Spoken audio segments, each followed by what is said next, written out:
As the 2020 Minnesota Vikings season rolls along, maybe the Vikings will make a change at the head coaching spot. Is Mike Zimmer's job in jeopardy despite signing a lucrative 3-year extension in the offseason?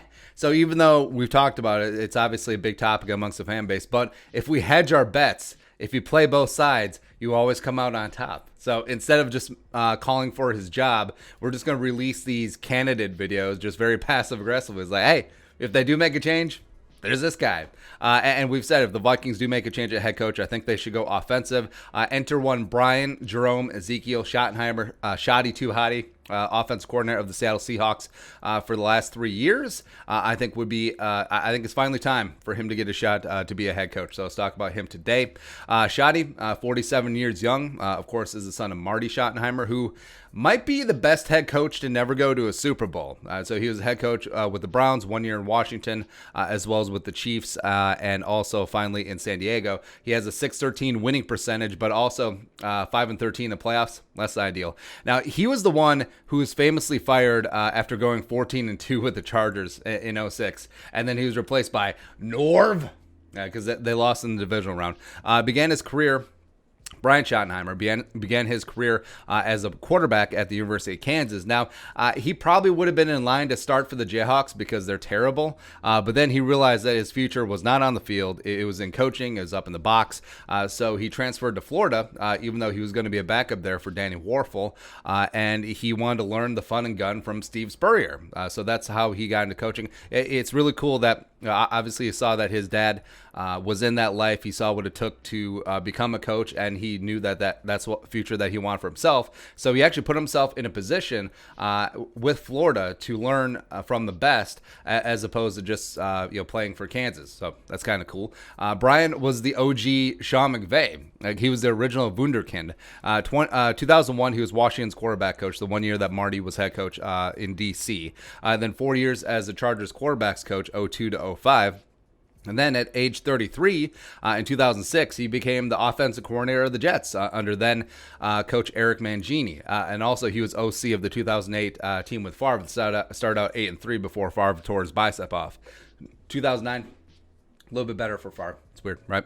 And to show how respected he was retained from the Mangini staff after they were washed out in favor of Rex Ryan in 2009. Rex kept Schottenheimer around because you would think that'd be weird. So a guy like Rex Ryan, who'd been passed over for head coaching jobs several times, he gets his one shot. Well, what could be his one shot? He got a second go around in Buffalo, but you have your first staff, and you think enough so highly of this young up-and-coming kid, Brian Schottenheimer, that you keep him on to your first stab. I think it says a lot about Shoddy.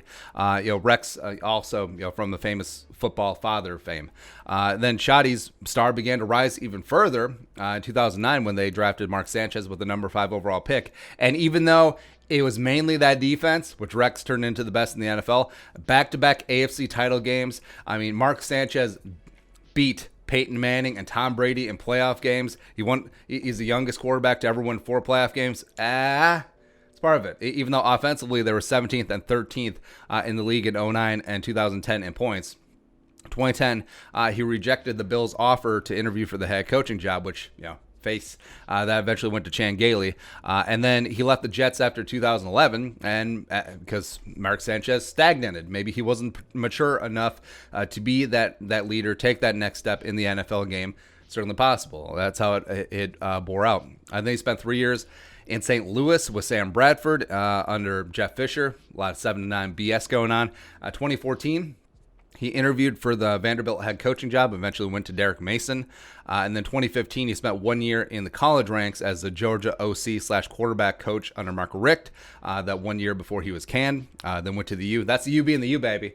And Georgia's offense that year, Sony Michel and Nick Chubb ran wild, but their quarterback, Grayson Lambert, was, 2016, 2017, quarterbacks coach in Indy under then head coach Chuck Pagano, current Bears defense coordinator. OC was Rob Chizzinski. Remember him? Yeah, that guy.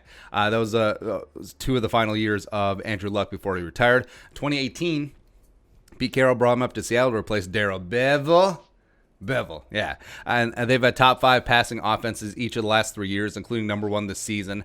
But also, They played the Vikings. They're also 6th, 9th, and 1st in terms of scoring the last 3 years, respectively. And now Schottenheimer's name has come up sporadically in head coaching interview circles. Like if there's an opening, Schottenheimer, that guy. And to be honest, it might be better that he didn't get that head coaching job in 2010, 2011, because maybe he wasn't ready for it.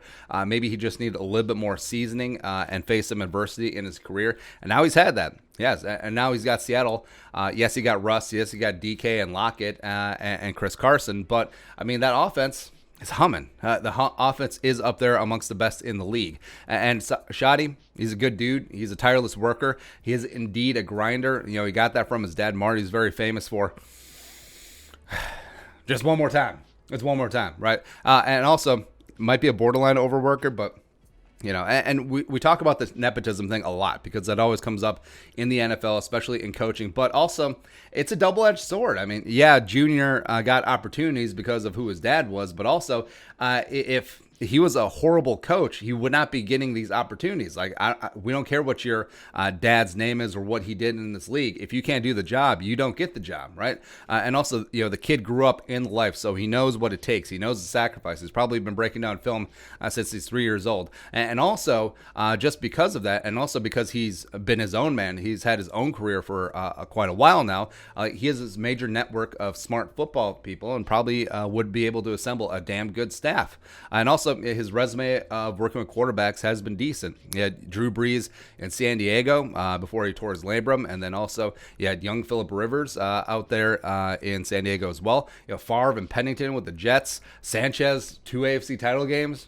Andrew Luck before he retired. Russ the last 3 years Russ has been good. And then he's been exploding. He's been an MVP candidate this year. And a lot of it, like we said, Seattle stacked at the skill positions, and life is pretty easy with Russell Wilson as your quarterback. But also, Schotty deserves some credit for masking that extremely deficient offensive line, which, if it came to the Vikings, that'd be good practice. Now, stylistically, Schotty's style is Air Coryell and a lot more power man running game. Basically, it'd be a full departure from what the Vikings have been the last couple of years under Kubiak and Kufanski. Kubiak primarily a West Coast guy as well as a lot of zone running. But I don't think that would change overnight. I don't think that would be a full 180. Brian O'Neill's not going to become Wayne Hunter overnight. And also, I think what you would see is a little bit more of a vertical element. Now, rookie TBD, Trevor Lawrence in there, that'd be phenomenal to see. If the Vikings are stuck with Kirk for another year or two, okay. I mean, Kirk does have a decent deep ball, but also bonus, if Schottenheimer did come into Minnesota, again, not saying, I'm just saying, if the Vikings do make a change at head coach, he would have very intimate knowledge of 2 of the other defensive coordinators in the NFC North because he worked with Packers defensive coordinator Mike Pettin in New York for a number of years. He worked under Bears defensive coordinator Chuck Pagano when he was head coach of the Colts. So I think that Schottenheimer has been seasoned enough. I think he's proven himself enough these last couple of years in Seattle that he's recovered from what happened in New York, what happened with St. Louis, etc. And I think that his name will come up in these head coaching openings. I think rightfully so. I think that he's put in the work. I think he's paid his dues, and I think he could bring a kick-ass offense to the Minnesota Vikings if indeed they do make a change. Again, defense, nah. Let's go offense this time around. And then draft your future franchise quarterback as well as trade for Trace McSorley. So that is all. Your thoughts.